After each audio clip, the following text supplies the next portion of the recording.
This is section 14.7, using IR to distinguish between two compounds. And today, this section is going to be a little different than what you may be used to because we're going to talk specifically about how to figure out if a reaction worked.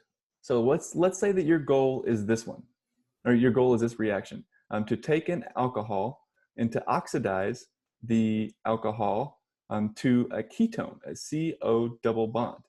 Well, how are we going to do that? We don't know. That's a subject for the next class. However, can we find out if this reaction worked or not using IR spectroscopy? And the answer to that question is yes. So let's have a look first at the spectrum for the reactant, the cyclohexanol. You see that we have the characteristic OH broad peak here, kind of like a whale's mouth, around 3,400.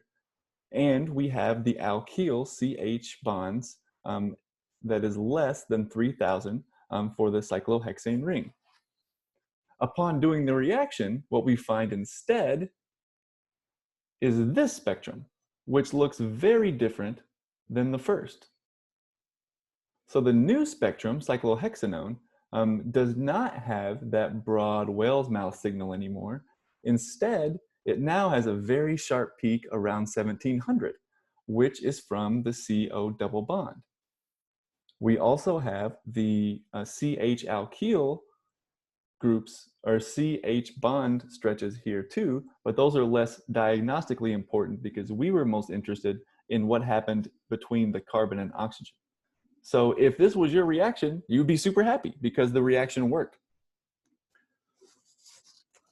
And those stretches are exactly where we expect them to be. For the cyclohexanol, around 3,400. And for the CO double bond, around 1,700.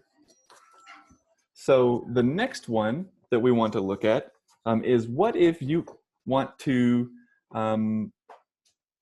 do this elimination reaction, this dehydration that we learned about in chapter 7.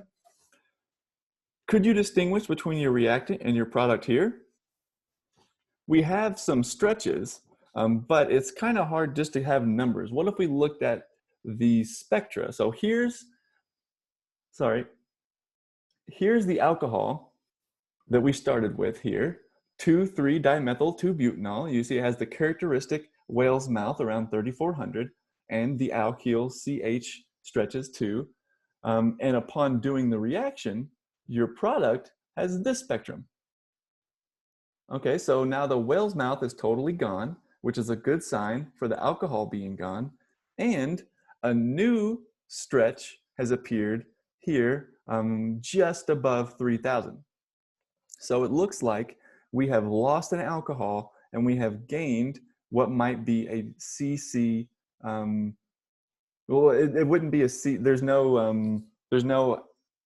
shouldn't be any stretches above 3,000. And if you look, there aren't. It's really just at 3,000. And the reason why there aren't any is because there are not any hydrogens coming off of the CC double bond. Now, let's say you wanted to take this material and you wanted to do a reaction like this, where you now are going to hydrogenate it. Well, so this would be your reagent or your reactant spectrum, and your product spectrum, you hope, would look like this. Pretty much the exact same. It's very hard to tell the difference between these two because there are no CH bonds. What you can notice is that the CH region here became much sharper, and that's about the most you could say. A much better type of change would be to do something like a halogenation with bromine.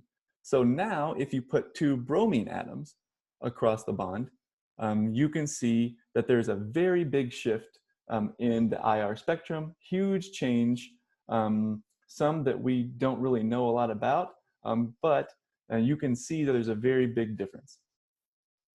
So this is the type of stuff that you can do with IR spectroscopy. You can distinguish between chemicals very easily if you are clever. So this has been section 14.7.